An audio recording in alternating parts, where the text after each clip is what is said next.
Welcome to the Real News Network. I'm Paul Jay in Washington, D.C. Joining us again is Babek Yektefar, editor of Washington Prison Magazine. Thanks for joining us again. Thank you.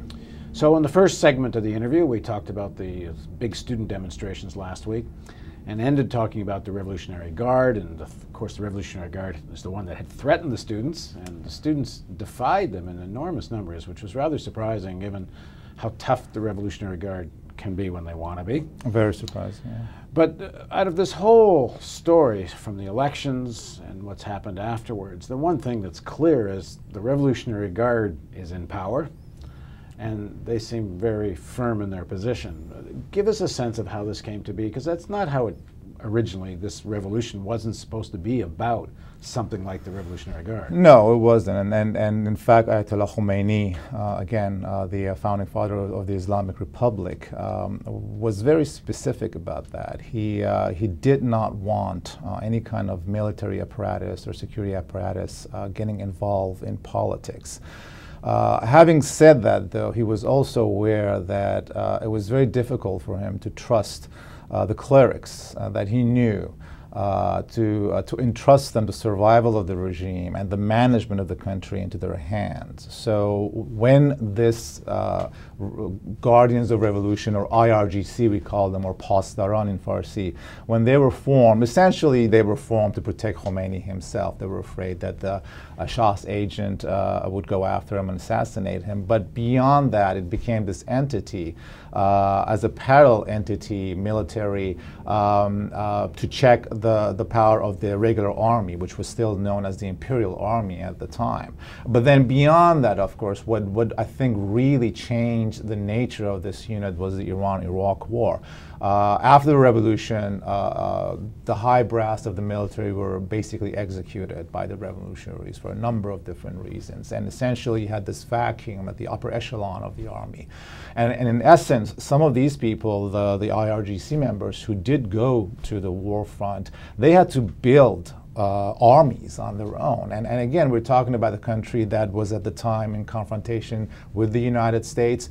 It was scaring the pants out of a lot of countries, not just out in Europe, but the neighboring countries, Saudi Arabia, Egypt, and Jordan, and so on. So there were a lot of nations that were opposing Iran. And once that war took place, you're talking about a nation that had massive population, but not a proper army, and particularly not proper equipment compared to what Saddam Hussein at the time had. Now, one of the roots of the early history of the revolution, and the Revolutionary Guard certainly was involved in this, was the arrest and imprisonment and large-scale executions of political opposition. Including many people on the left of the political spectrum. And that's a time where the Revolutionary Guards, the IRGC, actually moved or changed rather its identity in some shape or form, from being this unit that's protecting Iran from external invasion into an internal force to beat down the opposition. I mean, we're talking about what's taking place right now. I think your point is should be taken that in 1980-81, we're talking about thousands of opposition members who were basically assassinated, executed, killed in so many different ways. And again, the regime throughout its history of 30 years has shown on a number of occasions that it's not afraid to bloody its hands. But right at the end of the war, another thing that happened was that the country needed to be rebuilt. And at the time, after 8 years of war, this particular entity, IRGC, was the only entity that had the means, the equipment, and so on, that could get involved into rebuilding and construction work, the roads and schools and buildings and things of that nature. And oddly enough, one of the so-called opposition figures right now, Hashemi Rafsanjani, a very powerful kingmaker, if you will, within the IRGC, who's now being threatened pretty much, was very instrumental in throwing a lot of jobs and a lot of contracts in their way, in IRGC's way. And the financial might that came out of that really propelled IRGC into this self-governing.